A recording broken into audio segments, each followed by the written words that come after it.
여러분 안녕하십니까.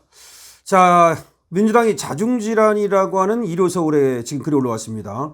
내란죄 철회에 보수 결집이 일어나면서 탄핵의 역풍을 맞고 있다. 탄핵의 역풍을 제대로 맞았다. 원래 탄핵 역풍이 엄청 무서운 거 아닙니까? 그래서 함부로 탄핵이라는 말을 꺼내지 못하는 것인데요. 이제 이재명은 탄핵의 역풍을 맞고 자중질환에 빠졌다는 얘기가 지금 나오고 있습니다. 비상계엄 탄핵 정국 이후 민주당이 과도한 헛발질에 역풍이 쇄도하고 있다는 얘기입니다. 더불어민주당이 탄핵 역풍에 시달리고 있다. 비상계엄 탄핵정국 이후 수적 우위를 앞세운 과도한 점령군식 행태에 대한 여론의 반발이 거센 것이죠.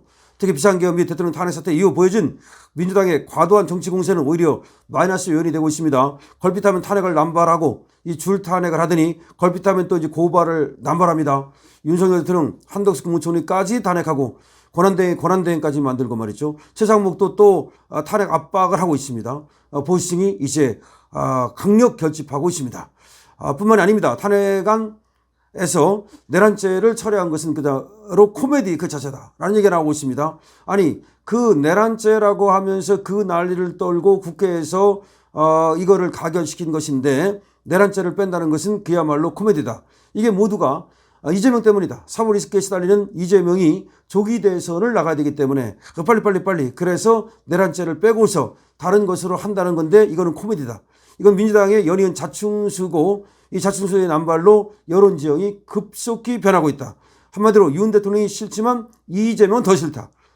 윤 대통령을 싫어하는 사람도 있겠지만 그렇지만 이재명이 더 싫다. 정권 교체가 기정사실이었지만 조기 대선은 오리무중으로 접어들었다.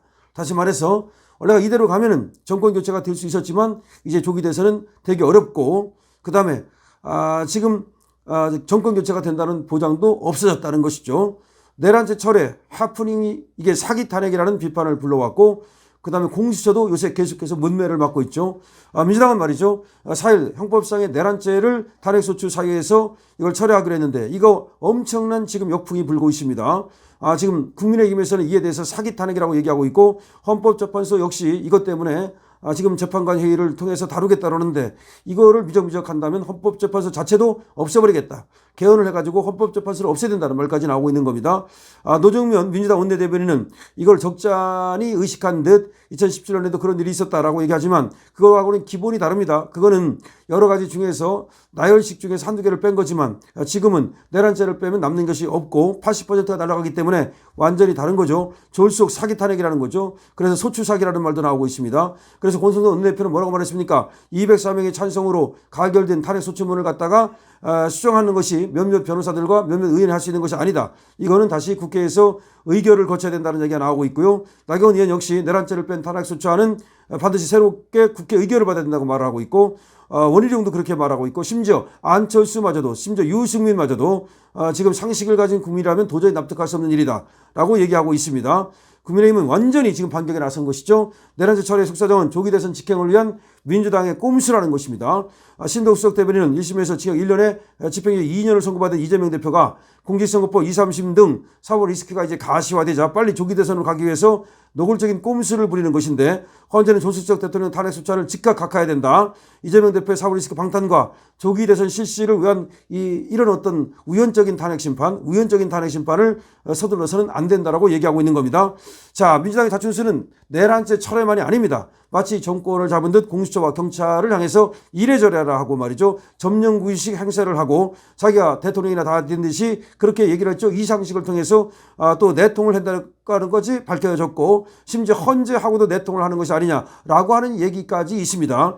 현재 대통령에 대한 예우는 고사하고 공개적 망신 주기로 윤 대통령을 사실상 잡범 취급하고 있죠. 자, 민주당은 특히 영장 집행에 자신이 없으면 경찰에 제2처파라고 공수처를 거칠게 압박하는가 하면 이런 것들이 이제 반민주당 정서의 확산으로 이어지고 2030이 튀어나와가지고 민주당을 갖다가 더군다나 이재명을 강경하게 지금 까고 있죠. 강경파 의원들도 또 구설수에 오르고 있습니다. 정청래가 말이죠. 윤석열은 법원에서 사형 선고를 받을 것이다 이런 말을 해가지고서 굉장히 또 반감을 사고 있고요. 서영교 의원 역시 윤석열을 지키겠다며 관저 앞에서 영장 집행을 방해하고 불법을 사용한 내란 공범이라면서 동료 국회의원들을 내란 공범으로 몰고 있고요. 왈가왈부하는 보수, 극우, 반동 이렇게 내란의 동조 이따위 얘기를 하다가 이제 국힘 지지자들뿐만 아니라 중도층의 위험을 사고 있죠. 윤석열 대통령은 그 사이에 말이죠. 지지율이 40%를 넘어서 버렸습니다. 위기 느낀 보수의 강력 결집을 하고 있습니다.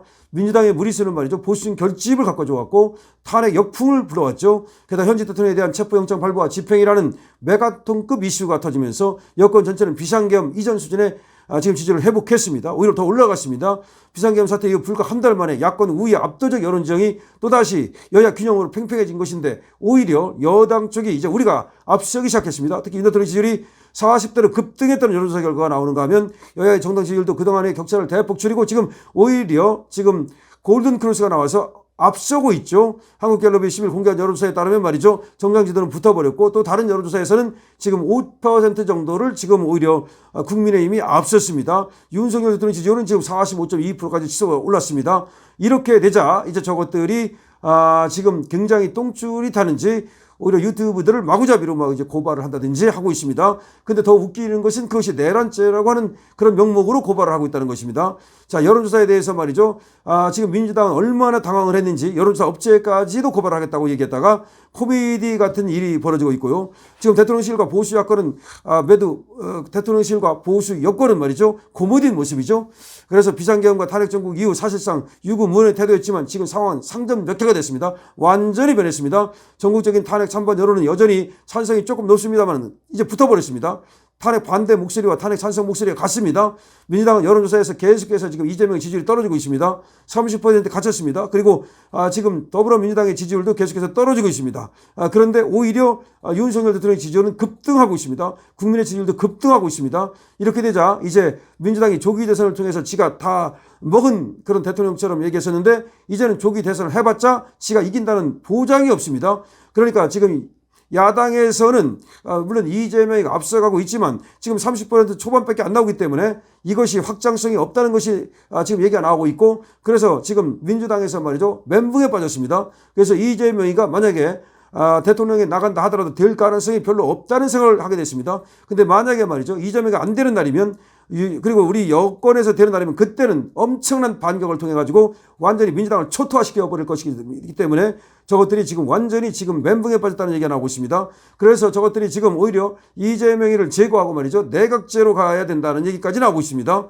그래서 우리 측에서는 내각제로 가면 당연히 안 되는 거죠. 근데 권성동과 권영세가 거기에 말이죠. 약간 부활해동할 가능성이 있다는 우려가 나오고 있습니다. 그래서 우원식과 권성동과 권영세와 그다음에 이재명을 제외한 민주당의 어떤 내각제 세력들이 내각제로 가는 거 아니냐라고 하는 우려가 있는데요. 내각제 웃기는 소리입니다. 그리고 이재명 어차피 쟤는 안 됩니다. 그러니까 민주당의 지금 고민은 뭐냐면 어차피 민주당에서는 이재명이 될 수밖에 없는데 대통령 후보가 만약에 대통령 선거를 치르게 된다면 그런데 이재명이가 본선에 나가서 이길 가능성은 전혀 없는 겁니다. 지난번 선거보다 더 없습니다. 지금 이재명에 대해서 모든 사람들이 알게 됐고 더군다나 2030이 이재명의 본체를 알게 되면서 더군다나 친중이라는 걸 알게 되면서 이재명에 대한 경계심이 극도로 올랐습니다. 지금 미국의 트럼프도 이재명을 경계하고 있고요. 트럼프 측근들이 전부 다 이재명을 경계하고 있습니다. 그런 상황에서 이재명이 대통령이 되는 것은 전혀 낙타가 바늘구멍 들어가는 것보다 더 어렵습니다. 자, 그렇기 때문에 이재명을 이제 제거하고 다른 사람을 해야 된다고 생각하는데 마땅한 주자가 없는 겁니다.